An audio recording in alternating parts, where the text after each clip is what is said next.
né? Aqui é a imagem do Steve Jobs apresentando, né, o lançamento do iPhone, e essa imagem aqui do iPhone não fazia parte aqui desse cenário. Eu coloquei aqui só para efeito de comparação, tá?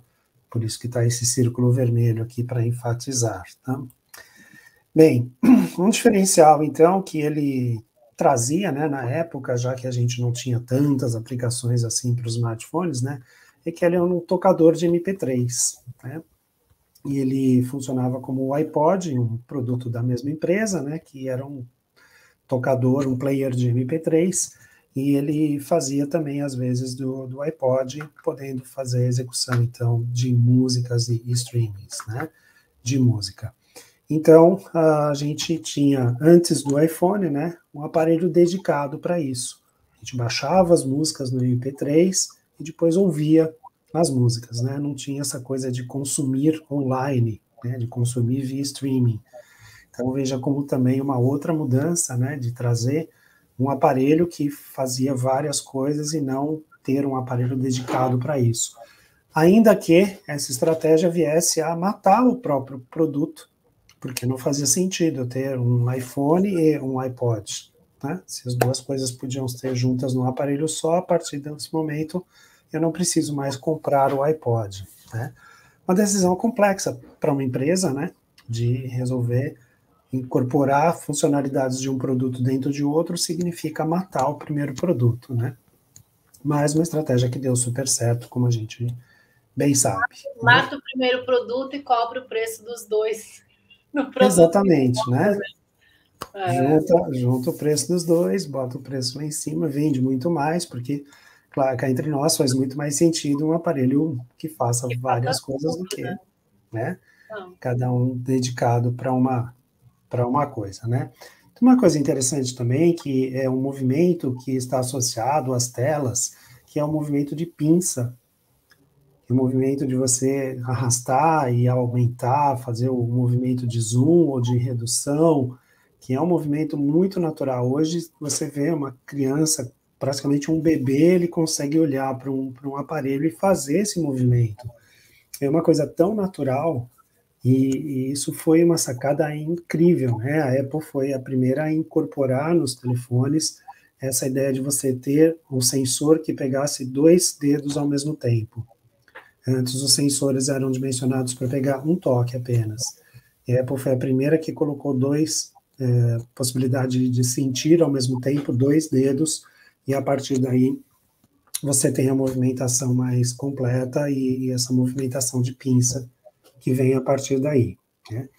Essa é mais uma coisa que a gente usa no dia a dia tão facilmente que, se pensar, há pouco tempo atrás não existia, né? Então, foi uma grande inovação aí também, que foi incorporada aí pela linha, né, dos iPhones. Bem, vamos falar das telas agora, né? As telas do primeiro iPhone eram pequenas, né? O iPhone 1, primeiro iPhone, tinha apenas 3,5 polegadas de diagonal, né? Como se mede aí as polegadas de telas no geral, cerca de 9 centímetros, né? Ele cabia na palma da mão, era bem pequenininho, né? Para a gente comparar, o iPhone 13 mini, que é o menorzinho da linha atual, tem 5,4 polegadas, são quase 14 centímetros. E o maior, o Pro Max, tem 6,7 polegadas, ou quase tipo 17. Um tablet, né? Quase que um mini tablet. Quase um tablet, né? Então, 17 centímetros aí de diagonal, né? Então, lá em 2007 também, né, não tinha vários modelos, não tinha essa história de mini, de Pro, de Max, era um iPhone e acabou, né? Qualquer semelhança com o Ford T, né, do início do século passado, mera coincidência. É um só, uma cor só e acabou, né? Bem, então hoje a gente tem uma linha, né, com 4 modelos diferentes, né, como eu falei, o Mini, o iPhone 13, o iPhone 13 Pro e o iPhone 13 Pro Max, né, que é esse maiorzão aí, né. Bom, no iPhone 13 ele tem uma tela Super Retina mais brilhante, que promete aí 28% de melhoria no brilho da tela.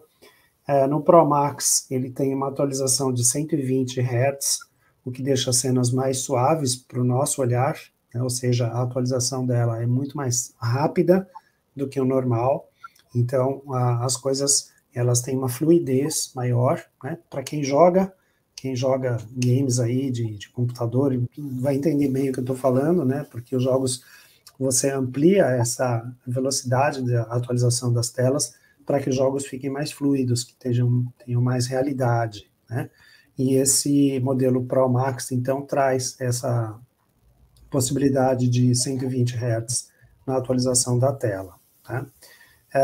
Tem uma tecnologia chamada ProMotion, né, que existe desde 2017, que permite o ajuste automático dessa atualização conforme a necessidade. Se você estiver vendo um conteúdo que não precisa, ele não vai fazer a atualização para mais hertz. Não, ele vai fazer, então, economiza energia.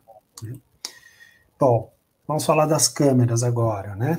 As câmeras também têm aí uma coisa histórica, né? Se puder passar no outro slide, que são as câmeras que existiam naquele momento, né, em que você ou tinha uma câmera analógica, com um rolo de filme, aquele que a gente tinha que revelar, levar para revelar, imprimir as fotos, ou você tinha uma câmera mais popular aí, como a Cybershot da Sony, que foi o primeiro hit aí de câmeras digitais, né, mas você não tinha câmera dentro do telefone, né?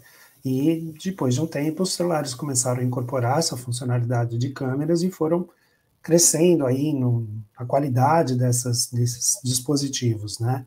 E crescendo de uma forma muito grande. O iPhone sempre despontou como uma das principais tecnologias aí para visualização, para captação e visualização dessas imagens, né? Mas, de qualquer forma, lá em 2007, o primeiro iPhone tinha apenas 2 megapixels na sua câmera, e a qualidade era ruim, né? Porque realmente não tinha ainda essa coisa de usar câmeras para o uso do celular como a gente tem hoje, né? Era meio que um acessório que ninguém usava, que não era muito comum, então não havia talvez nem a demanda para ter uma câmera de melhor qualidade, né? Então veja, 2 megapixels apenas no primeiro iPhone, né? No outro slide, a gente vê dois modelinhos de celulares que acoplavam câmeras, né? Esse da direita, eu tive um desse. Isso que a pessoa está segurando ali é uma câmera que ela era colocada ali no mesmo lugar onde você carregava o celular, né? No mesmo plug, e aí ela fazia, às vezes, então, de uma câmera, podia rodar para baixo, para trás, para frente, e saía lá a imagem naquele visorzinho, né, naquela telinha minúscula, com uma qualidade sofrível, né, mas era o que tinha na época aí em relação aos celulares, né.